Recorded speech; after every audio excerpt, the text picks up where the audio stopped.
Hi friends, this is Vinson. நம்ம சேனலுக்கு உங்களை எம்புடன் வரக்கு. நம்ம சேனல் வந்து பார்த்தீங்கன்னா உங்களோட கெரியரை செட் பண்ணுறங்க 12th ஆர்ட்ஸுக்காக நம்ம நிறைய வீடியோஸ் வந்து உங்களுக்காக நம்ம கொடுத்துருக்கோம். கண்டிப்பாக நம்ம சேனலை ஃபாலோ பண்ணுங்கள். மறக்காமல் உங்கள் ஃப்ரெண்ட்ஸுக்கு மேக்ஸிமம் நம்ம சேனலை பற்றி சொல்லுங்கள்.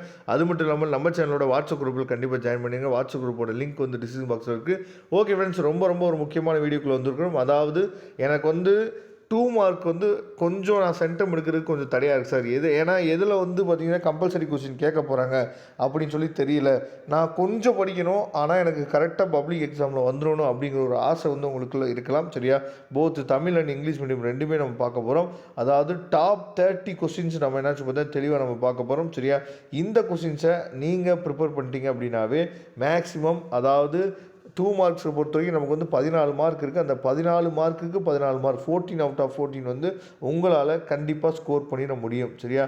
ஃபஸ்ட்டு இங்கிலீஷ் மீடியம் பார்த்துடலாம். What is management, what is planning, அதுக்கப்புறம் கேஆர்ஏனா என்ன, அதுக்கப்புறம் ஸ்பாட் மார்க்கெட்னா என்ன, கேபிட்டல் மார்க்கெட்னா என்ன, அதுக்கப்புறம் ஸ்டாக் எக்ஸ்சேஞ்ச்னா என்ன, right any 5 stock exchanges in India, அதுக்கப்புறம் சிபியை பற்றி கண்டிப்பாக நம்ம கொஸ்டின் வந்துடும் பார்த்துங்க.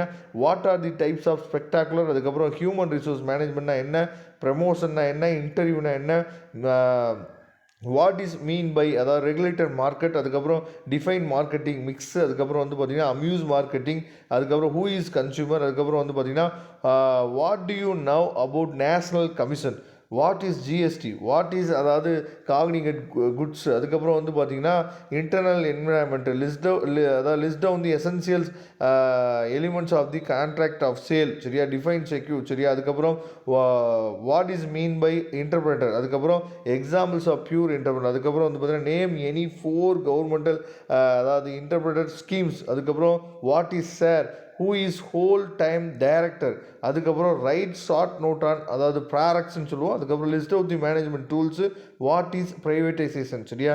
இதெல்லாம் வந்து ரொம்ப முக்கியமான கொஸ்டின்ஸ். தெளிவாக நீங்கள் பார்த்துங்க. இப்போ தமிழ் மீடியத்தில் பார்த்தோம்னா மேலாண்மை என்றால் என்ன, திட்டமிடுதல் என்றால் என்ன, முக்கிய முடிவு பகுதிகள் என்பது என்ன, உடனடி சந்தை என்றால் என்ன, மூலதன சந்தை என்றால் என்ன, பங்கு சந்தை என்றால் என்ன, இந்தியாவில் உள்ள ஏதேனும் 5 பங்கு சந்தையை பற்றி எழுது, செபி பற்றி சிறு குறிப்பு வரைக, ஊரக வணிகங்களின் வகைகள் யாவை, மனிதவள மேலாண்மை என்றால் என்ன, பதவி உயர்வு என்றால் என்ன, நேர்காணல் என்றால் என்ன, ஒழுங்குமுறை சந்தை என்றால் என்ன, அதுக்கப்புறம் வந்து பார்த்தீங்கன்னா சந்தையிடுகை கலவையின் வரைவிலக்கணம் தருக, மறைமுக சந்தையிடுதல் என்றால் என்ன, நுகர்வோர் என்பவர் யார், தேசிய ஆணையத்தினை பற்றி விவரி, சரக்குகள் மற்றும் சேவைகள் வரி என்றால் என்ன, அதாவது ஜிஎஸ்டி. சரியா? அதுக்கப்புறம் நிகழ் சரக்கு என்றால் என்ன, உட்புற சூழல் என்றால் என்ன, சரக்கு விற்பனை ஒப்பந்தத்தின் அடிப்படை கூறுகளை பட்டியலிடுக, காசோலை வரையறுக, அதுக்கப்புறம் அகத்தொழில் முனைவோர் என்பவர் யார், தெளிவான தொழில் முனைவோருக்கு 4 உதாரணம் தருக, ஏதேனும் 4 அரசின் தொழில் முனைவோர் திட்டங்களை பெயர்களை எழுதுக, பங்கு என்றால் என்ன,